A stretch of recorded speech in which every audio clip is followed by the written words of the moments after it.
सर्वप्रथम सर्वांना श्री स्वामी समर्थ. नमस्कार मंडळी, मी अनिता तुमचं खूप सारं स्वागत करते आजच्या एका नवीन व्हिडिओमध्ये.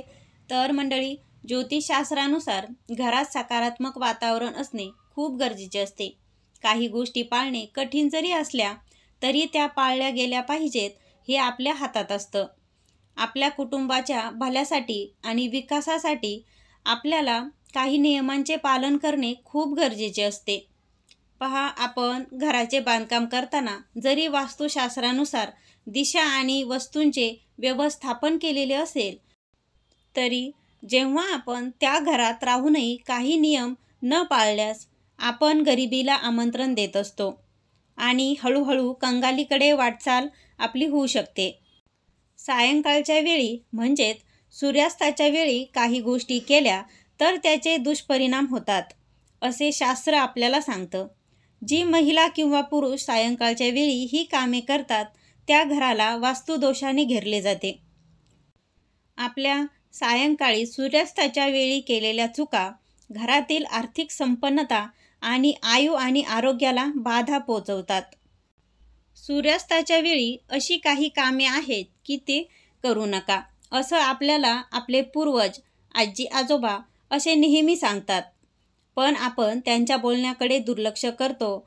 त्याला आपण अंधश्रद्धासुद्धा मानतो.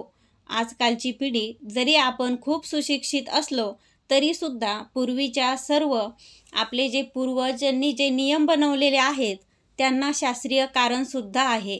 हे वैज्ञानिकदृष्ट्यासुद्धा खूप प्रूफ झालेलं आहे.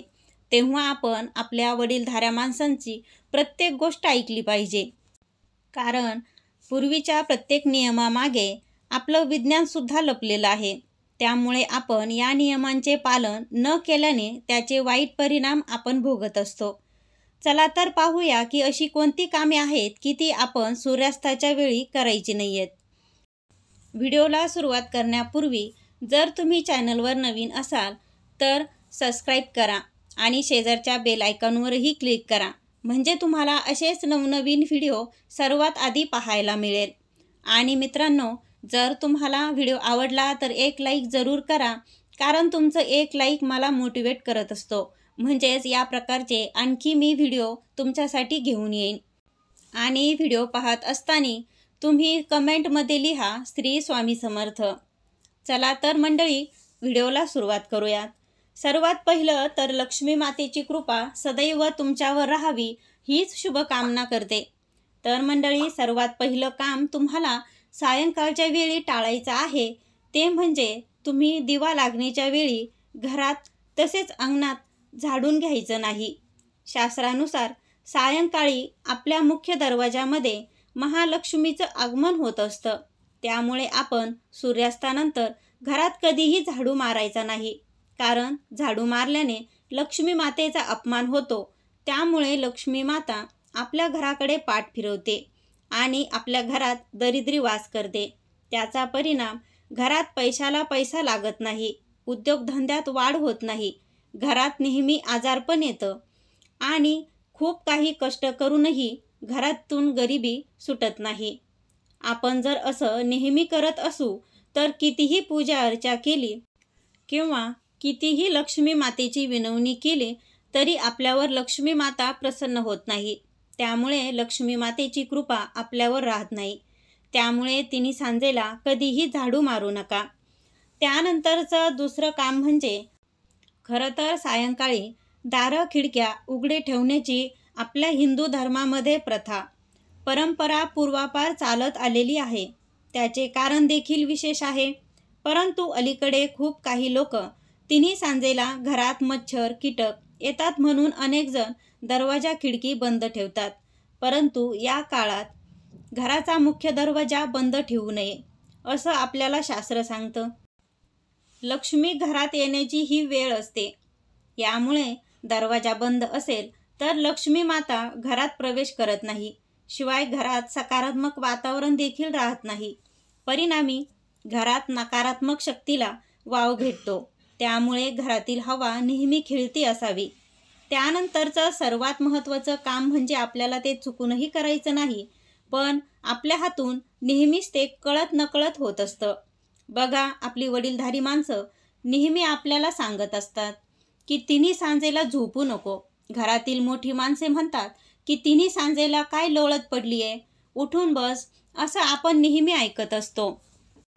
आपले आजी आजोबा असंही म्हणतात की पहा, आपण जर आजारी असलो तरी सुद्धा तिन्ही सांजेला उठून बस असं म्हणतात. अंथरुणात का होईना पण उठून बस. लहान मुलं जरी असली तरी त्यांना सुद्धा तिन्ही सांजेला जागं केलं जातं. तर बघा मंडळी, हे काही चुकीचं नाही. सायंकाळच्या वेळी आपण जर झोपलो आणि लोळत पडलो तर याने अपमृत्यू येण्याचा धोका वाढतो किंवा घरातील कोणत्याही सदस्याचा अपमृत्यू होऊ शकतो. त्यामुळे सूर्यास्ताच्या वेळी कधीही झोपू नये. त्यानंतर पहा, सूर्योदयाच्या वेळी आणि सूर्यास्ताच्या वेळी कधीही रडू नये. मोठ्याने तर घरातील कुलस्त्रीने अजिबात रडू नये. असं तुम्ही तुमच्या आजीकडून किंवा आईकडून नक्कीच ऐकलं असेल. आपल्या वडीलधाऱ्या माणसांना खूप काही गोष्टीचं ज्ञान असतं. त्यामुळे आपल्या घरातील मोठी माणसं आपल्याला नेहमी शिकवण देण्याचा प्रयत्न करत असतात. त्यामुळे मोठ्या व्यक्तीचं ऐकावं.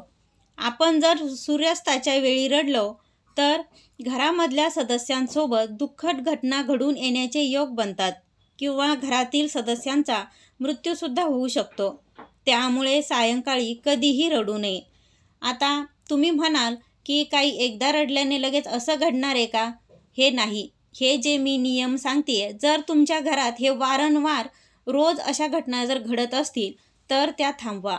म्हणजेच सकाळी किंवा संध्याकाळी घरातील कुलस्त्रीने किंवा इतर सदस्यांनी सुद्धा रडू नये. यामध्ये जर अगदीच लहान बाळं असेल तर त्यांना ही समज नसते, तेव्हा ते ह्या गोष्टी त्यांनी नाही केल्या. किंवा लहान मुलांना सुद्धा बघा, आपण जर तिन्ही सांजेला जास्त रडू देत नाही. आपण लगेच त्यांचे जे काही हट्ट असतात तर ते आपण पुरवतो. त्यामुळे मोठ्या व्यक्तीने तरी तिन्ही सांजेला अजिबात रडू नये. त्यानंतर सायंकाळच्या वेळी कोणालाही घरातील दूध, दही, मीठ, साखर किंवा पांढऱ्या रंगाचे कोणतेही पदार्थ कुणाला देऊ नका. याचे कारण असे की आपल्या कुंडलीतील शुक्र ग्रह नाराज होतात आणि त्याचा वाईट परिणाम आपल्यावर होतो. शिवाय पांढऱ्या पदार्थांवरून करणीसुद्धा केली जाते. त्यामुळे सायंकाळी हे पदार्थ देणे आवर्जून टाळावेत.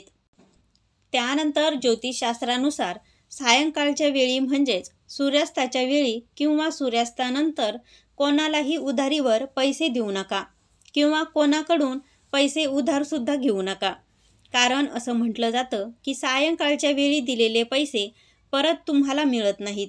तसेच सूर्यास्तानंतर घेतलेल्या कर्जाचा बोजा देखील कधी उतरत नाही. मला तुम्हाला आणखी एक महत्त्वाची गोष्ट सांगायची आहे की आपल्या घराचा जो उंबरठा असतो त्यावर उभे राहून कधीही कुणाला पैसे देऊ नका किंवा कोणी दारातच उभा राहून अर्जंट काम आहे, पटकन पैसे द्या असे म्हणून पैसे दरवाजातच उभे राहून मागत असेल, अशा वेळी तुम्ही असे मुख्य दरवाजामध्येच कधीही कुणाला पैसे देऊ नका. नेहमी घराच्या आतमध्ये बसून पैशाची देवाणघेवाण करावी. मी आणखी एक महत्त्वाची गोष्ट तुम्हाला सांगू इच्छिते की मंगळवारी कधीही कुणाला कर्ज देऊ नका किंवा कुणाकडून कर्ज घेऊसुद्धा नका. कारण मंगळवारी दिलेले पैसे परत मिळण्याची शक्यता खूप कमी असते आणि जर मंगळवारी घेतलेलं कर्ज कधीच उतरत नाही, हे तुम्ही नेहमी लक्षात ठेवा. त्यानंतर बघा, असे सांगितले जाते की सायंकाळच्या वेळी कधीही तुळशीची पाने तोडू नयेत. त्याचबरोबर सायंकाळी कोणत्याच झाडाची पानेसुद्धा तोडू नये. तुळशीमध्ये देवी लक्ष्मीचा वास असतो, म्हणून तुळशीला विष्णुप्रिया असंही म्हटलं जातं. त्यामुळे सायंकाळी कधीही तुळशीची पाने तोडू नका.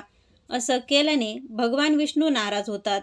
सूर्यास्तानंतर तुळशीची पाने तोडल्यास रोग आणि आर्थिक समस्या घरातील सदस्यांना येतात.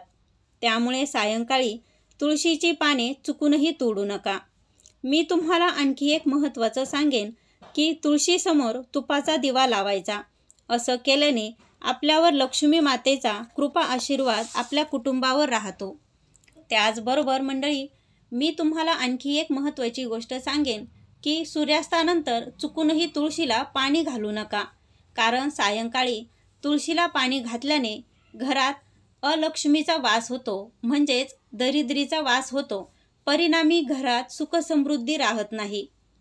त्यानंतर मंडळी, सूर्यास्तानंतर कधीही केस कापू नका किंवा हातापायाची नखंसुद्धा काढू नका. आणि घरातील कुठल्याच सदस्यांनी, महिलांनी किंवा पुरुषांनी बसल्यावर कधीही सारखे पाय हलवू नये. म्हणजेच पहा, काहींना सवय असते की घरात किंवा ऑफिसमध्ये खुर्चीवर बसले किंवा सोफ्यावर बसले की सारखे पाय हलवत बसायचं. काही काम करत असतानाही त्यांचं पाय हलवणं मात्र चालूच असतं. असं कधीही करू नका, कारण असं शास्त्रामध्ये असं करणं अशुभ मानलं जातं. असं म्हणतात की सतत पाय हलवण्याच्या सवयीमुळे आपल्या संपत्तीचा ऱ्हास होत असतो. त्यानंतर सूर्यास्तानंतर कधीही घरात भांडणे करू नका, त्यामुळे माता लक्ष्मी नाराज होते. हे बघा, तुम्ही सुद्धा ऐकलं असेल की लक्ष्मी माता अतिशय चंचल आहे.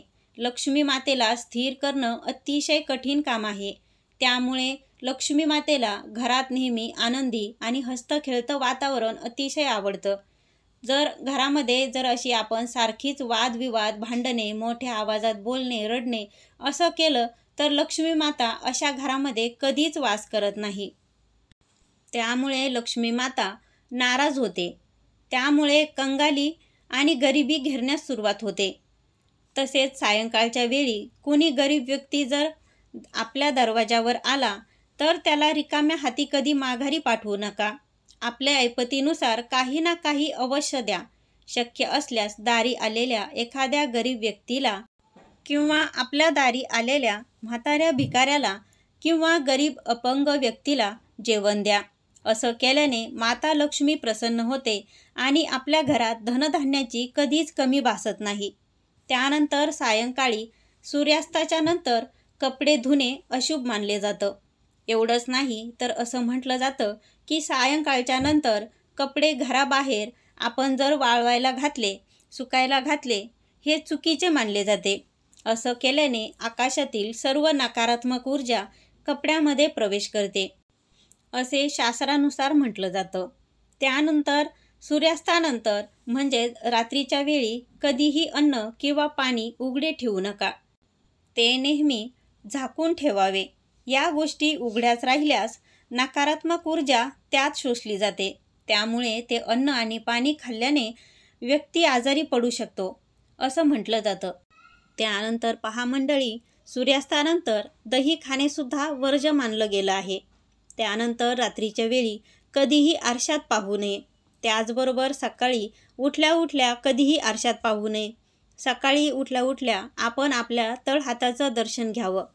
दर्शन घेताना आपल्या इष्टदेवतेचं नक्की स्मरण करायचं आहे. म्हणजेच तुम्ही ज्या देवतेची पूजा करता त्यांचं स्मरण करायचं किंवा आपल्या गुरूंचं स्मरण करायचं आणि एक मंत्र म्हणायचा आहे.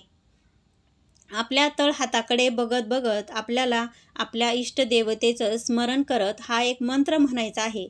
कराग्रे वसते लक्ष्मी, करमध्ये सरस्वती, करमध्ये तू गोविंदम, प्रभाते करदर्शनम. या मंत्राचं पठण करायचं आहे. त्याचे तुम्हाला अद्भुत चांगले परिणाम पाहायला मिळतील.